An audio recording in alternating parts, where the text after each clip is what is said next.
ముస్లిం పేదలకు కూడా న్యాయం జరుగుతుంది. అలాంటి బిల్లే తీసుకొచ్చారు తప్ప దీంట్లో ఎటువంటిది లేదు, రాజకీయ రాద్ధాంతం చేస్తున్నారు అనేది. ఇక్కడ వైసీపీకి ఉన్న అభ్యంతరాలేంటి? ఇప్పుడు ఎప్పుడు కూడా ముందుగా యోయో టీవీ వీక్షకులకి, ప్యానల్లో ఉన్న పెద్దలకి, మీకు, రాష్ట్ర ప్రజలకి శుభ సాయంత్రం.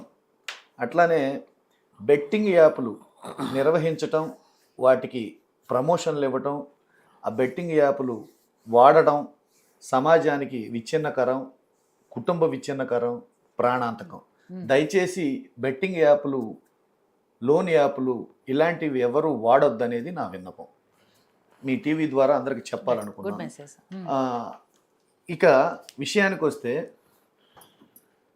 ఏఎస్ రావు గారు ఒక సైడ్ వర్షన్ చెప్పారు. రెండవ సైడ్ వర్షను నేను చెప్పాలనుకున్నాను. అంటే స్వతంత్రం రాకముందు కొన్ని వేల సంవత్సరాల నుంచి హిందూ మతం ఉంది, ఓకే, హిందూ దేవాలయాలు కొన్ని వేల.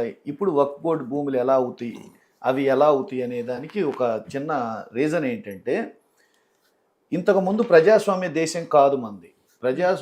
రాజులు పరిపాలించారు, దండయాత్రలు చేశారు, రాజులు పరిపాలించారు, కొంతకాలం ముస్లింలు పరిపాలించారు, తర్వాత బ్రిటిషర్స్ వచ్చారు.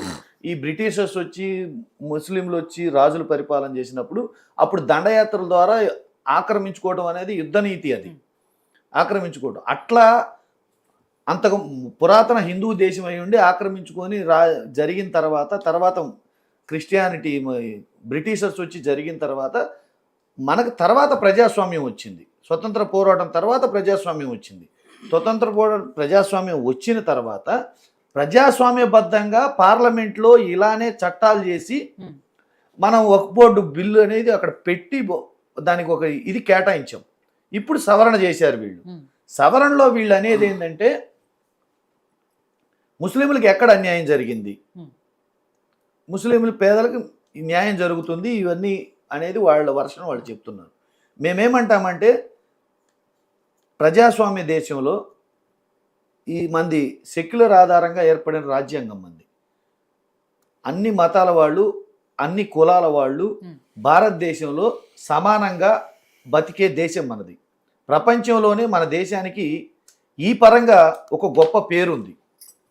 ఎవరైనా భిన్న కులాలు, అనేక కులాలు, మతాలు, జాతులు, వర్గాలు కలిగిన ఈ దేశంలో కులానికి, మతానికి, జాతికి, వర్గానికి, భాషలకు అతీతంగా మనిషిని మనిషిగా ప్రేమించి, ఆదరించి, అభిమానించే దేశం ఏదన్నా ఉంది అంటే అది ఒక్క భారతదేశం మాత్రమే. ఆ యొక్క కీర్తి ప్రతిష్టల్ని మేమేమంటామంటే, ఆ కీర్తి ప్రతిష్టలకి భంగం కలగకుండా, ప్రపంచంలో మన ఖ్యాతికి భంగం కలగకుండా, రాజ్యాంగ విలువలకు భంగం కలగకుండా మీరు అందరికీ స్వేచ్ఛనిచ్చే పనులు చేయండి, తప్పులేదు. ఇప్పుడు ప్రతి మానవుడికి ఒక దైవం ఉంటుంది. అట్లానే ఆ దైవం ఆధారంగానే దేవుడు, తిరుమతి దేవస్థానం కూడా ఒక ట్రస్ట్ బోర్డు అట్లనే ప్రతి దేవుడికి ఒక ట్రస్ట్ బోర్డులో ఎన్ని ఏర్పడినాయి. ఈ కూటమి ప్రభుత్వం చెప్పే మాటలు ఎలా ఉంటాయంటే, పేరుకి డబుల్ ఇంజన్ సర్కార్ అంటది, కాదు, ఇది డబుల్ టంగ్ సర్కార్. ఎందుకు నేను ఈ మాట అంటానంటే, నిన్నగాక మొన్న అనేక డిబేట్లలో మనం చూసాం. తిరుపతి దేవస్థానం విషయంలోకి వచ్చేసరికి పరమతస్తులు ఎందుకు ఇందులో ఉన్నారు, ఉండకూడదు అనేది నియమం. ఉండకూడదని అన్ని మతస్థులు ఉండకూడదు అనేది నియమం. సేమ్ అంతే కదా. ఇప్పుడు తిరుపతి దేవస్థానం వేరే మత, ఆ ఆస్తులు వేరే దానికి వాడకూడదు. వెంకటేశ్వర రెడ్డి గారు మీరు చెప్పేదానికి మీరు డైవర్ట్ చేస్తుంది. ఇక్కడ ఏంటండి, ఇక్కడ ముస్లింలు కానీ హిందువులు కానీ ఈ యొక్క డివోషనల్ కార్యక్రమాలు, ఆ సెంటిమెంటల్ డివోషనల్ ఉంటాయి కదా, ఆధ్యాత్మికంగా ఏ మతానికి చెందిన వాళ్ళు ఆ మతానికే ఉండాలా. ఇప్పుడు హిందూ మతంలో అక్కడ చేసినటువంటి కైంకర్యాలు కానీ, అక్కడ ఉన్నటువంటి దేవుడికి చేసినటువంటి కార్యక్రమాల్లో మాత్రం కేవలం హిందువులే ఉండాలా, హిందువులు ఉండకూడదు. ఇక్కడ బోర్డులో కూడా వక్ఫ్ బోర్డు అంటే దర్గాలో ఇంకా ఎవరు చేయడానికి లేదు. వాళ్ళ యొక్క సాంప్రదాయబద్ధంగా జరిగేటటువంటి కార్యక్రమాల్లో ఏ విధమైన జోక్యం లేదు, ఏ విధమైన జోక్యం చేసుకోలేరు.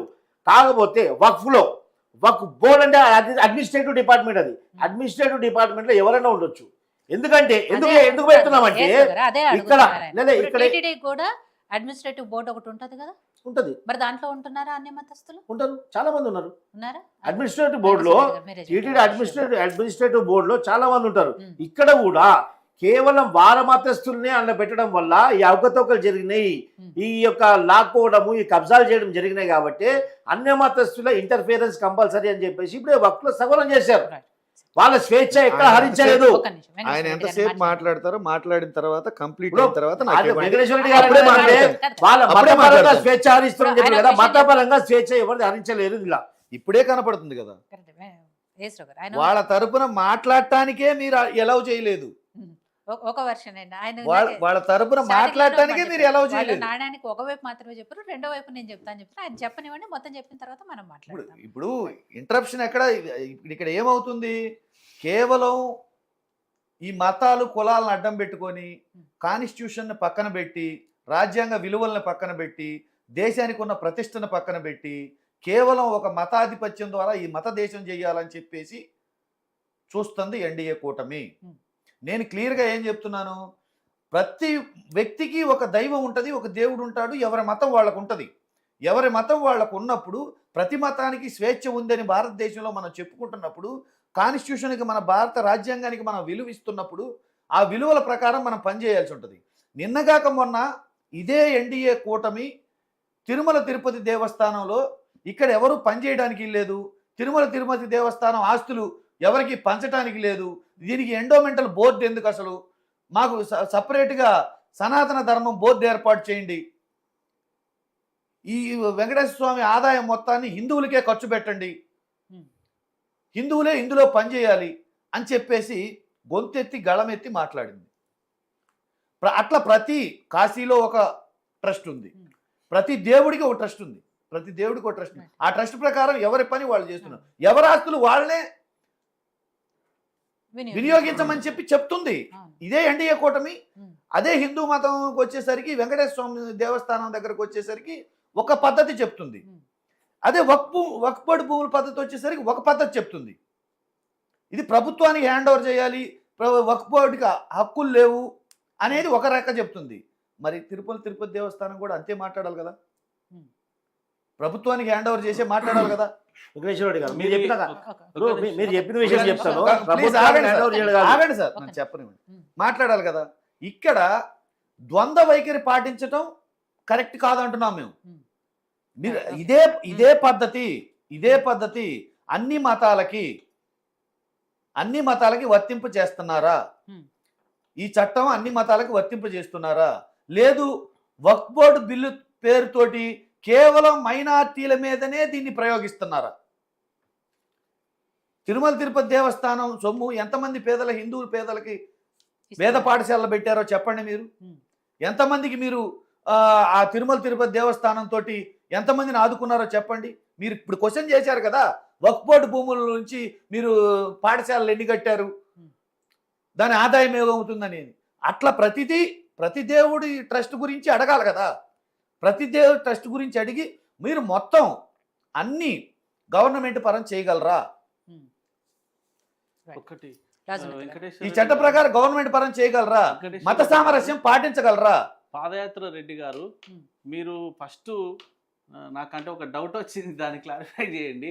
మీరు హిందువా, ముస్లిమా, క్రిస్టియనా? నేను పరమ హిందువుని. నేను చెప్తున్నాను, ఎందుకంటే నాకు నేను ఒక మాట డౌట్ వచ్చింది. మీరు ఒకసారి నేను ఒకటి